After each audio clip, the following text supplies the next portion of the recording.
Hello friends, स्वागत है आपका मेरे YouTube channel BKS study point में। आज हम बिहार बोर्ड परीक्षा के लिए भूगोल विषय का सभी महत्वपूर्ण क्वेश्चन करेंगे। इसमें लघुत्तरीय और दीर्घोत्तरीय दोनों ही शामिल होंगे, जो कि परीक्षा में बार बार पूछे जाते हैं। और यहाँ तक आपको हम विश्वास दिलाते हैं कि इतने क्वेश्चन में ही आपके सभी क्वेश्चंस, बिहार बोर्ड के जितने भी क्वेश्चंस आपको पूछे जाएंगे, सभी क्वेश्चन बनने के चांसेस रहेंगे। तो आप इस वीडियो को लास्ट तक ध्यान से देखिएगा और एक एक क्वेश्चन को आप अपने कॉपी में नोट कर लीजिएगा। तो सबसे पहला प्रश्न है, संसाधन क्या है, इसका संरक्षण क्यों जरूरी है? अर्थात संसाधन किसे कहते हैं, संसाधन से आप क्या समझते हैं, यही आपका पहला क्वेश्चन है। तो इसका आंसर है, मानवीय आवश्यकताओं को पूरी करने वाली सभी वस्तुएं संसाधन कहलाती है।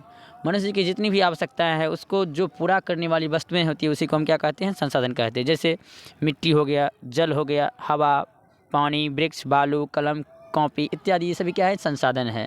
इससे मनुष्य की ज़रूरतों की पूर्ति होती है। और यहाँ पर लिखा है इसका संरक्षण क्यों जरूरी है। तो संसाधनों का विवेकपूर्ण, अविवेकपूर्ण या अतिशय उपयोग विभिन्न प्रकार के सामाजिक, आर्थिक तथा पर्यावरणीय समस्याओं को जन्म देती है। अतः हमें संसाधनों का संरक्षण, संसाधनों का आवश्यकतानुसार उपयोग करना चाहिए। संसाधन को जो है हम अपने विवेकपूर्ण हम लोग इसका इस्तेमाल करना सीखेंगे, ताकि भविष्य में जो है ये संसाधन जो है हम लोगों के लिए बरकरार रहे। तो संसाधन का संरक्षण इसीलिए ज़रूरी है।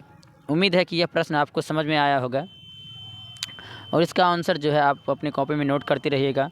दूसरा प्रश्न है, मृदा संरक्षण पर एक निबंध लिखिए। अथवा मृदा संरक्षण क्या है? मृदा का अर्थ होता है मिट्टी। तो आप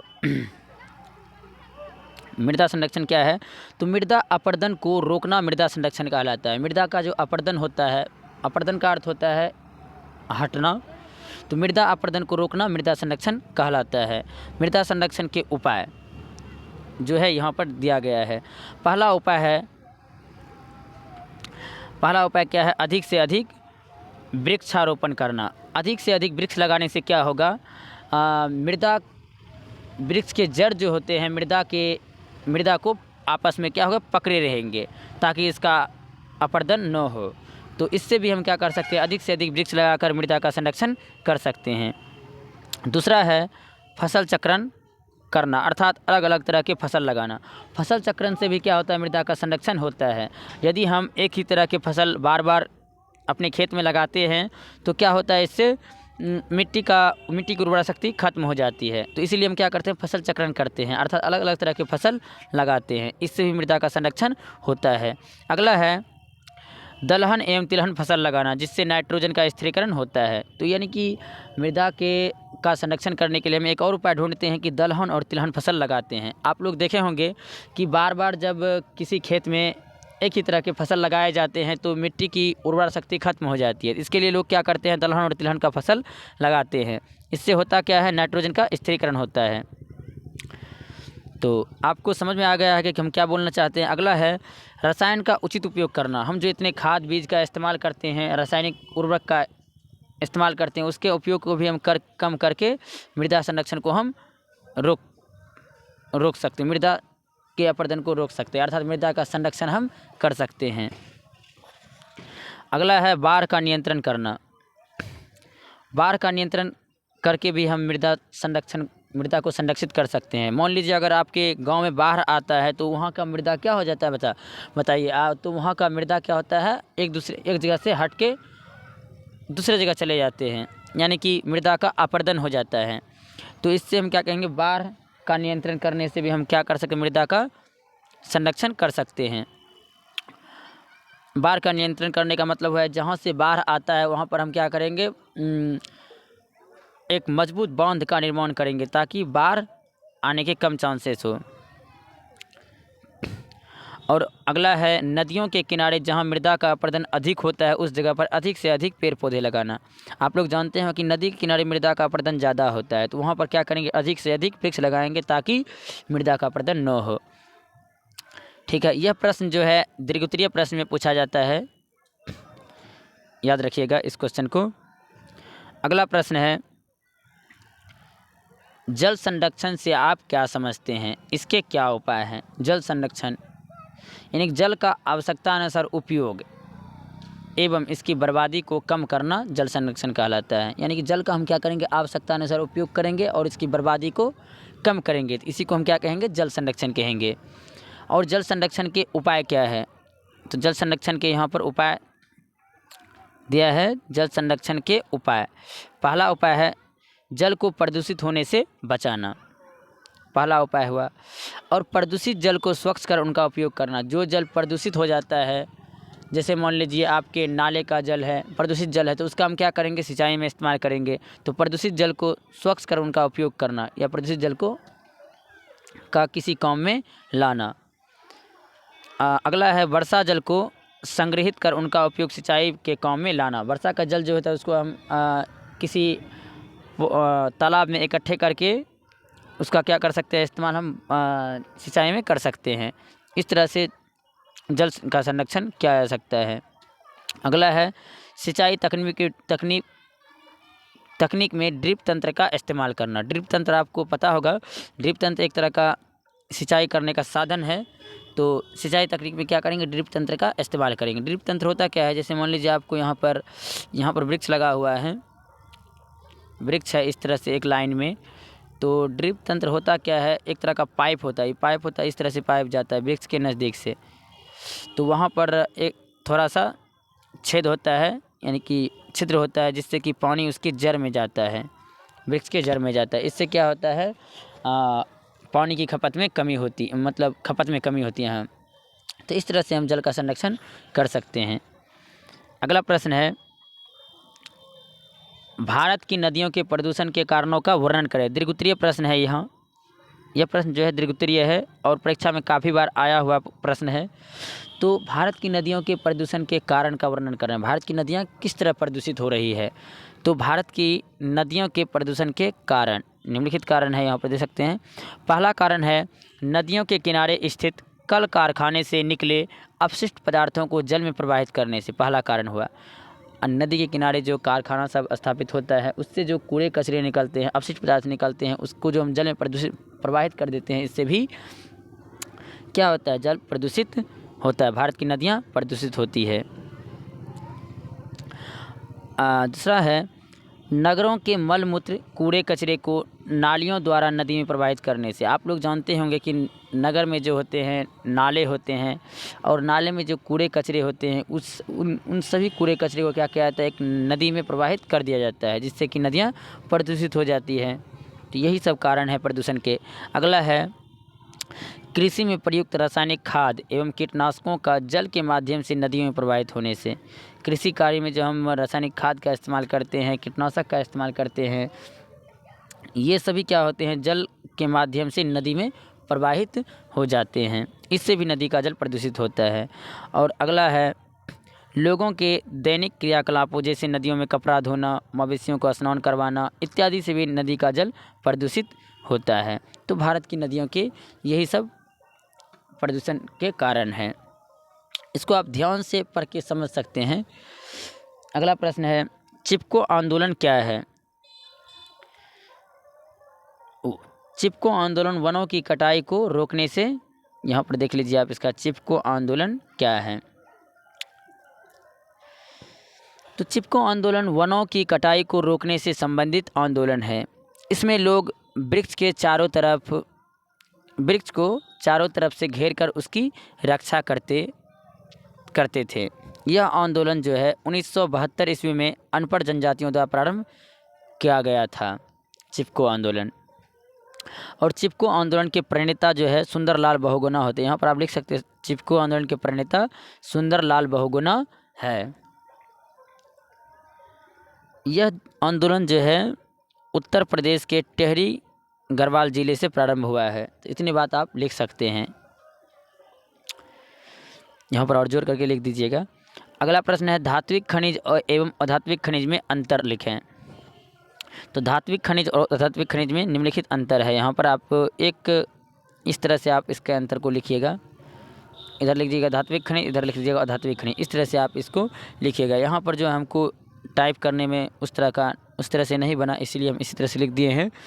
तो यहाँ पर आप उस तरह से कर सकते हैं।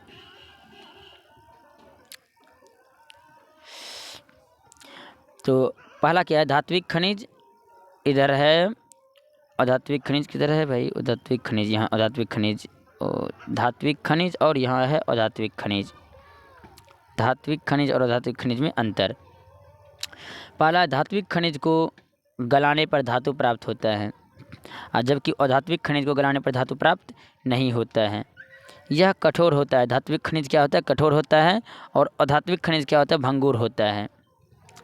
इन्हें पीट कर पतली तार बनाया जा सकता है, यानी धात्विक खनिज को पीट करके पतली तार बनाया जा सकता है, और अधात्विक खनिज को पीट कर पतली तार नहीं बनाया जा सकता है। अगला है, धात्विक खनिज प्रायः आग्नेय चट्टानों में मिलते हैं, अधात्विक खनिज प्रायः परतदार चट्टानों में मिलते हैं।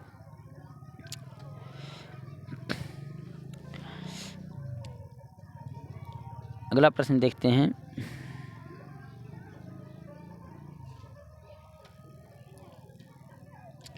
बहुत ही महत्वपूर्ण प्रश्न है यह, जो है क्वेश्चन परीक्षा के लिए काफ़ी महत्वपूर्ण है, तो आप इस क्वेश्चन को ध्यान से देखिएगा। क्वेश्चन क्या है, लौह अयस्क का वर्गीकरण कर उनकी विशेषताओं का वर्णन करें। लौह अयस्क का वर्गीकरण करना है, तो लौह अयस्क के प्रकार, यहाँ पर लौह अयस्क जो है 3 प्रकार के, वैसे तो 4 प्रकार के होते हैं, यहाँ पर हम 3 प्रकार बताए हैं, हेमाटाइट, मैग्नेटाइट और लिमोनाइट। एक और होता है सीडेराइट। तो यहाँ पर लौह अयस्क के प्रकार लिख देंगे। हेमाटाइट, इसमें जो है 68% लोहे का अंश होता है। हेमाटाइट में लौह अयस्क जो है, हेमाटाइट जो लौह अयस्क है, इसमें 68% लोहे का अंश होता है। इसे लाल अयस्क भी कहा जाता है हेमाटाइट को। इसका भंडार कितना है, तो 1231.7 करोड़ टन है इसका भंडार। अगला है मैग्नेटाइट, इसमें 60% लोहे का अंश होता है, इसे काला अयस्क भी कहा जाता है। इसका भंडार 54 करोड़ टन है।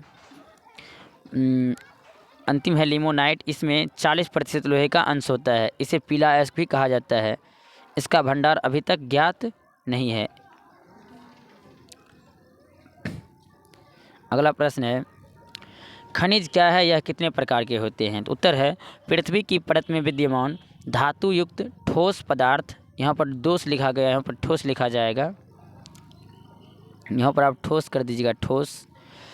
पृथ्वी की परत में विद्यमान धातु युक्त ठोस पदार्थ को खनिज कहते हैं। ये 2 प्रकार के होते हैं, धात्विक खनिज और अधात्विक खनिज। आप सभी प्रश्न को जो है कॉपी में लिख करके ध्यान से पढ़ लीजिएगा। हम यहाँ से आशा दिलाते हैं कि जितने भी क्वेश्चन हम यहाँ से बताएंगे, सारे के सारे क्वेश्चन आपके एग्ज़ाम में होंगे। आप सिर्फ अंतिम तक ध्यान से इस वीडियो को देखते रहिएगा। अगला प्रश्न है, कोयले का वर्गीकरण कर उनकी विशेषताओं को लिखें। दीर्घोत्तरीय प्रश्न यह भी है। कोयले का वर्गीकरण, तो पहला कोयला का यहाँ प्रकार जो एंथ्रासाइट होता है, बिटुमिनस और लिग्नाइट तथा पीट होता है। 4 प्रकार का कोयला होता है। तो पहला है एंथ्रासाइट, यह सर्वोच्च कोटि का कोयला है, सबसे उच्च कोटि का कोयला है, जिसमें कार्बन की मात्रा 90% होती है। यह जलने पर धुआं नहीं देता है तथा देर तक अत्यधिक ऊष्मा देता है। इसे कोकिंग कोयला भी कहा जाता है, एंथ्रासाइट को। अगला है बिटुमिनस, इसमें 70 से 90% कार्बन की मात्रा होती है। भारत का अधिकतर कोयला इसी प्रकार का है। लिग्नाइट, अगला है लिग्नाइट, यह निम्न कोटि का कोयला माना जाता है, जिसमें कार्बन की मात्रा 30 से 70% होती है। यह कम ऊष्मा तथा अधिक धुआं देता है। इसे भूरा कोयला भी कहा जाता है, लिग्नाइट को। पीट, इसमें कार्बन की मात्रा 30% होती है, 30% से भी कम होती है। तो उम्मीद है कि यह वीडियो आपको, प्रश्न जो है आपको समझ में आया होगा। यहाँ आप एक बात ध्यान दीजिएगा, तो जैसे आपको कोई पूछ दे कि उच्च कोटि का कोयला क्या है, तो कोयला में क्या होता है, कार्बन की मात्रा होती है। तो जिस कोयले में ज़्यादा कार्बन की मात्रा होगी वह कोयला है उच्च कोटि का कोयला होता है। तो सबसे सर्वोच्च कोटि का कोयला क्या है, ऑब्जेक्टिव में भी आता है, तो क्या कहेगा, एंथ्रासाइट। एंथ्रासाइट क्या है, सर्वोच्च कोटि का कोयला है, जिसमें 90% कोयला कार्बन की मात्रा होती है। प्रश्न जो है काफ़ी महत्वपूर्ण है, इस क्वेश्चन को आप ध्यान से देखिएगा। अगला प्रश्न है, भारत के 2 सबसे महत्वपूर्ण अनाजों के नाम बताएं।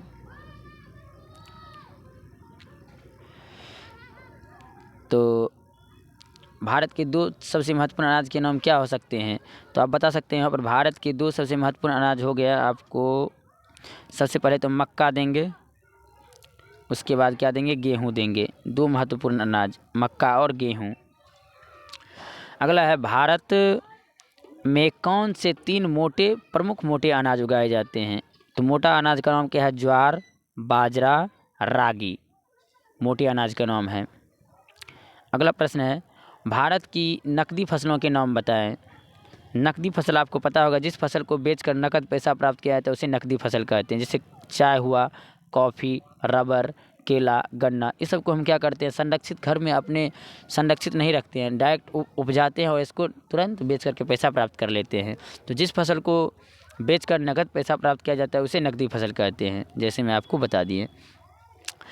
अगला प्रश्न है हमारे देश की सबसे प्रमुख रोपण फसल कौन सी है? तो रोपण फसल क्या है? चाय हो गया, कॉफ़ी, रबर, गन्ना, केला इत्यादि, इस सब को हम क्या करते हैं, रोपते हैं, इसलिए इसको क्या कहते हैं, रोपण फसल। या रोपण फसल की परिभाषा भी होती है कि रोपण फसल किसे कहते हैं, तो आगे हम इसको बता देते हैं। अगला क्वेश्चन वही है रोपण फसल के बारे में। तो रोपण फसल आप याद रखिएगा क्या क्या है। अगला प्रश्न है नकदी फसल और रोपण फसल में अंतर बताएं। तो नकदी फसल क्या है? नकदी फसल बेचने के उद्देश्य से जो फसल उगाए जाते हैं उसे नकदी फसल कहते हैं, जैसे गन्ना हो गया। रोपण फसल क्या है? ऐसे फसल जिसको एक बार लगा देने से बहुत बार फ़ायदा उठाया जाता है उसे रोपण फसल कहते हैं। जैसे चाय हो गया, कॉफ़ी हो गया, गन्ना हो गया, केला हो गया, एक बार लगा देते हैं। जैसे मान लीजिए आप केला को एक बार लगाते हैं तो एक बार केला काट लेते हैं, उसके बाद फिर फलता है उसी तरह से, तो इसी को हम क्या कहते हैं, रोपण फसल कहते हैं। ऐसे फसल जिसको एक बार लगा देने से बहुत बार फ़ायदा उठाया जाता है उसे रोपण फसल कहते हैं। अगला प्रश्न है व्यापारिक कृषि और निर्वाह कृषि में अंतर बताएं। व्यापारिक कृषि क्या है? व्यापार के उद्देश्य से जो कृषि होती है उसे व्यापारिक कृषि कहते हैं, जैसे गेहूँ हो गया। निर्वाह कृषि जिस कृषि द्वारा सिर्फ जीवन का निर्वाह हो सकता है उसे निर्वाह कृषि का, जैसे धान हो गया। सबसे महत्वपूर्ण प्रश्न है, यह प्रश्न जो है काफ़ी बार पूछा गया है कि हरित क्रांति से आप क्या समझते हैं? तो हरित क्रांति का अर्थ होता है फसलों का अत्यधिक पैदावार, सीधा आप समझिएगा। और फसलों का अत्यधिक पैदावार तभी होता है जब आप उसमें उन्नत किस्म के बीज का इस्तेमाल करते हैं, सिंचाई समय पर देते हैं, कीटनाशक का इस्तेमाल करते हैं। तो इस तरह से आप जो है समझ सकते हैं कि हरित क्रांति इन सभी चीज़ों से ही होता है। तो हरित क्रांति से आप क्या समझते हैं, यहाँ पर लिखना होगा उन्नत बीजों, खादों, उर्वरकों तथा कीटनाशकों का प्रयोग और सुनिश्चित जलापूर्ति की व्यवस्था के फलस्वरूप फसलों में अत्यधिक पैदावार को हरित क्रांति कहते हैं। अब इस प्रश्न को भी ध्यान से कॉपी पर लिख लीजिएगा और समझने की कोशिश कीजिएगा। 17वां प्रश्न है भारतीय कृषि की विशेषताओं को लिखें। भारत की कृषि जो है इसकी विशेषता को लिखना है। और दीर्घोत्तरीय प्रश्न, यह भी क्या है, दीर्घोत्तरीय प्रश्न है। अब इस प्रश्न को भी ध्यान से याद रखिएगा। दीर्घोत्तरीय प्रश्न है, भारतीय कृषि की विशेषताओं को लिखना है। तो भारतीय कृषि की निम्नलिखित विशेषता है। पहला है यह देश के आर्थिक जीवन का प्राण है। और यह क्या है, देश के आर्थिक जीवन का प्राण है। यानी कि भारत की कृषि जो है, भारत में ज़्यादातर कृषि ही होती है, तो इस तरह से हम कह सकते हैं कि यह देश के आर्थिक जीवन का प्राण है। अगला है भारत में लगभग 2/3 लोगों की जीविका कृषि पर आधारित है। भारत में लगभग 2/3 लोगों की जीविका क्या है, कृषि पर आधारित है। यानी 3 लोग में 2 लोग क्या करता है, कृषि कार्य करता है भारत में। इस तरह से आप समझ सकते हैं इसकी विशेषता क्या है। यह अगला है यहाँ की विशाल जनसंख्या के लिए भोजन कृषि से ही प्राप्त होता है। भारतीय राष्ट्रीय आय में भारतीय कृषि का मुख्य योगदान है। भारत की राष्ट्रीय आय जो है, आमदनी जो है, ज़्यादातर किससे होती है, कृषि से ही होती है। अगला है जलवायु, मिट्टी एवं धरातल की विविधता के कारण भारत में फसलों की विविधता भी पाई जाती है। भारत में जो है जलवायु, मिट्टी एवं धरातल की विविधता होती है। अलग अलग तरह का जलवायु होता है, अलग अलग तरह की मिट्टी है, अलग अलग तरह धरातल है। तो इसी कारण से जो है भारत में फसलों में भी विविधता पाई जाती है, अलग अलग तरह के फसल भी उपजाए जाते हैं भारत में। अगला है भारत में उद्योगों के लिए कच्चा माल कृषि से ही प्राप्त होता है। तो यहाँ से हम भारतीय कृषि की विशेषताओं को देख लिए हैं। क्वेश्चन काफ़ी महत्वपूर्ण है। अगला प्रश्न है, और यह भी दीर्घोत्तरीय प्रश्न है, भारतीय रेल परिवहन की प्रमुख विशेषताओं का उल्लेख करें। तो भारतीय रेल परिवहन की विशेषता निम्नलिखित है। पहला है, 2 बड़े शहरों एवं महानगरों के बीच तीव्र गति से चलने वाली राजधानी एक्सप्रेस एवं शताब्दी एक्सप्रेस रेलगाड़ियाँ हैं, भारतीय रेल परिवहन की विशेषता है। और अगला है, छोटे शहरों एवं महानगरों के बीच जन शताब्दी एक्सप्रेस रेलगाड़ियाँ हैं। रेल संपत्तियों एवं रेलगाड़ियों की सुरक्षा के लिए पुलिस फोर्स की स्थापना की जाती है। अगला है, भारतीय रेल प्रणाली एशिया महादेश में सबसे बड़ी तथा विश्व की तीसरी रेल प्रणाली है। महाराष्ट्र में डेक्कन ओडिसी रेलगाड़ियाँ चलाई जाती है। कोलकाता एवं दिल्ली में मेट्रो रेल की व्यवस्था की गई है। और अगला है, भारत के मेघालय राज्य में कोई रेल मार्ग नहीं है। तो यही भारतीय रेल परिवहन की विशेषता है।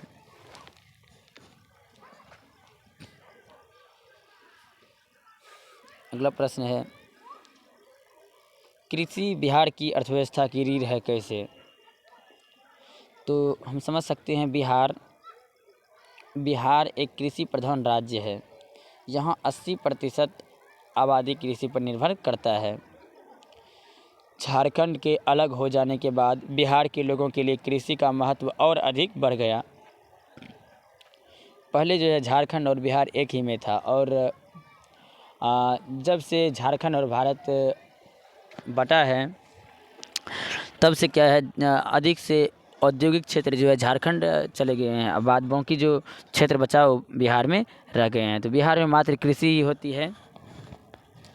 तो झारखंड के अलग हो जाने के बाद बिहार के लोगों के लिए कृषि का महत्व और अधिक बढ़ गया। यहाँ अधिकतर पूंजी कृषि से ही प्राप्त होता है बिहार में। इस तरह कृषि बिहार की अर्थव्यवस्था की रीढ़ है। समझ सकते हैं, कृषि ही बिहार की अर्थव्यवस्था की रीढ़ है, क्योंकि ज़्यादातर बिहार में क्या होता है, कृषि कार्य ही होता है और कोई औद्योगिक धंधा बिहार में नहीं है। अगला प्रश्न है कि फसल चक्रण होगा, यहाँ पर फसल चक्रण होगा, फसल चक्रण होगा, चक्रण। फसल चक्रण मृदा संरक्षण में किस प्रकार सहायक है।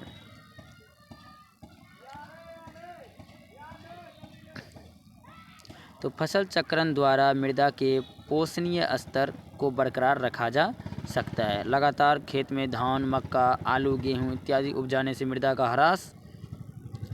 ह्रास हो जाता है। इसे तिलहन और दलहन की खेती द्वारा पुनः प्राप्त किया जाता है। तिलहन और दलहन की खेती से मिट्टी में नाइट्रोजन का स्थिरीकरण होता है। तो इस तरह से हम फसल चक्रण को समझ गए कि क्या है।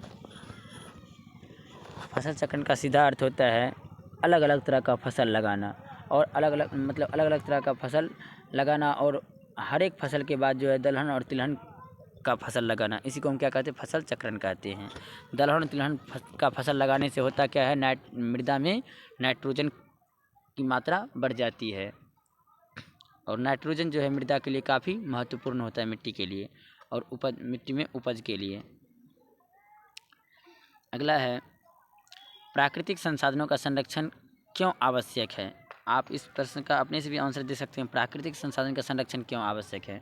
हम लोग जानते हैं कि प्राकृतिक संसाधन हम लोगों के लिए कितना महत्वपूर्ण है। जैसे मान लीजिए वायु हो गया, प्राकृतिक संसाधन है, वृक्ष हो गया, ये सभी, और सूर्य प्रकाश हो गया, मिट्टी हो गया, ये सभी क्या है, प्राकृतिक संसाधन है।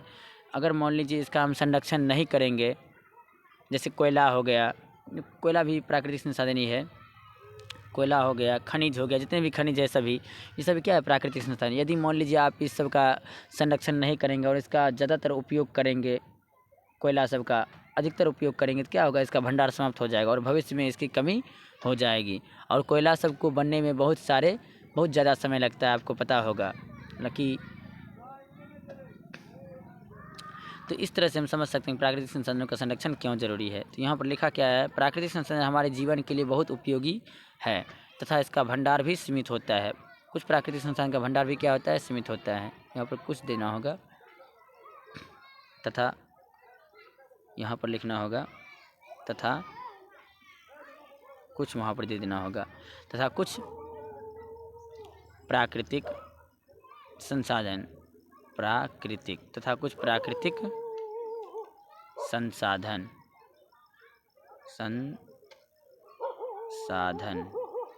तथा कुछ प्राकृतिक संसाधनों का भंडार भी सीमित होता है। अतः इसका अविवेकपूर्ण या अतिशय उपयोग करने से इसका भंडार खत्म हो सकता है। इसलिए प्राकृतिक संसाधनों का संरक्षण जरूरी है। आपको यहाँ पर देना होगा प्राकृतिक संसाधन हमारे जीवन के लिए बहुत उपयोगी है तथा कुछ प्राकृतिक संसाधनों का भंडार सीमित होता है। अतः इसका अविवेकपूर्ण या अतिशय उपयोग करने से इसका भंडार खत्म हो सकता है। इसीलिए प्राकृतिक संसाधनों का संरक्षण बहुत जरूरी है या आवश्यक है। अगला प्रश्न है, आपदा से आप क्या समझते हैं या कितने प्रकार के होते हैं? तो आपदा क्या है? आपदा एक विनाशकारी स्थिति है जिसके चलते जीव जंतु तथा फसल इत्यादि का विनाश हो जाता है। विनाश क्या होता है? विनाश हो जाता है। यहाँ पर आप विनाश लिख दीजिएगा, विनाश हो जाता है। यह दो प्रकार के होते हैं आपदा। एक तो प्राकृतिक आपदा, एक होता है मानव जनित आपदा। प्राकृतिक आपदा में बाढ़, सुखाड़, भूकंप, सुनामी इत्यादि है और मानव जनित आपदा में आतंकवाद है।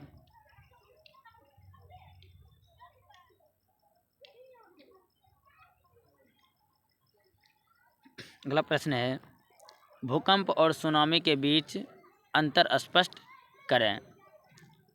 तो आप यहाँ पर इस क्वेश्चन को ध्यान से पढ़ लीजिएगा। भूकंप और सुनामी में क्या अंतर है? यह वीडियो जो है काफ़ी लंबा होने वाला है, तो आप क्या कीजिए, हम इसके प्रत्येक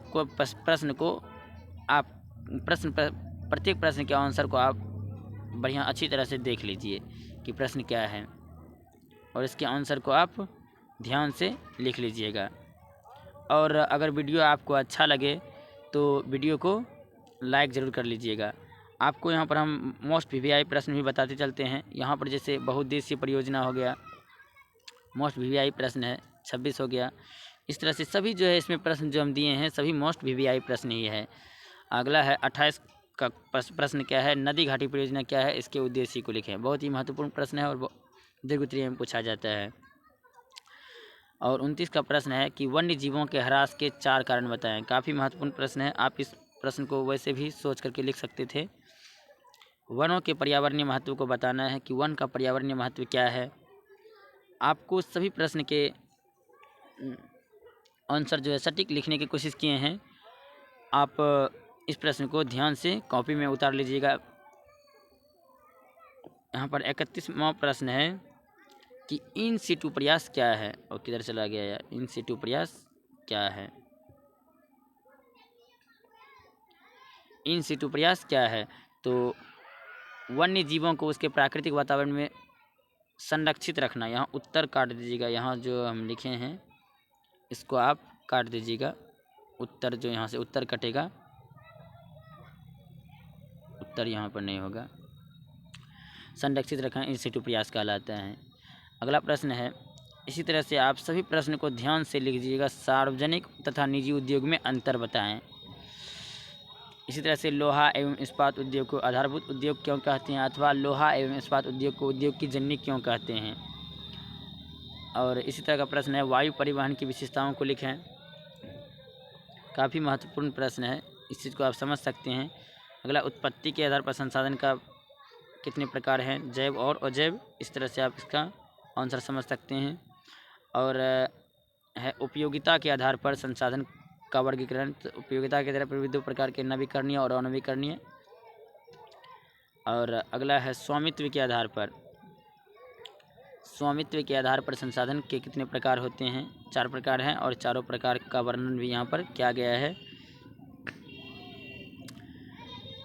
और अगला है संसाधन नियोजन क्या है, और पृथ्वी को नीलाग्रह क्यों कहते हैं, सतत विकास क्या है। काफ़ी महत्वपूर्ण प्रश्न ये है। और चावल की भौगोलिक दशा का वर्णन करना है, चावल की भौगोलिक दशा का वर्णन। और चावल जो है किस किस क्षेत्र में पाया जाता है, इस चीज़ को भी आप ध्यान में रखिएगा। और अगला है गेहूं की भौगोलिक दिशा का वर्णन करना है, गेहूं की भौगोलिक दिशा का वर्णन। तो आप इतने 42 प्रश्न में जो है आपको जो हम 42 प्रश्न दिए हैं, इस 42 प्रश्न में से आपके एग्ज़ाम में जितने प्रश्न बनाने को है सभी प्रश्न आपको आसानी से बन जाएंगे। आप सिर्फ इतने प्रश्न को ध्यान से लिख लीजिएगा। अगर आपको इसके PDF चाहिए तो आप मुझे कमेंट कर सकते हैं कि इसका PDF दीजिए सर, तो हम यहाँ से PDF भी आपको भेज देंगे। और PDF जो आपको मिलेगा मेरे टेलीग्राम चैनल पर मिल जाएगा। आप पहले कमेंट कीजिए, उसके बाद हम आपको हम अपने टेलीग्राम चैनल का लिंक देंगे और आप उस चैनल पर इसके PDF को पा सकते हैं।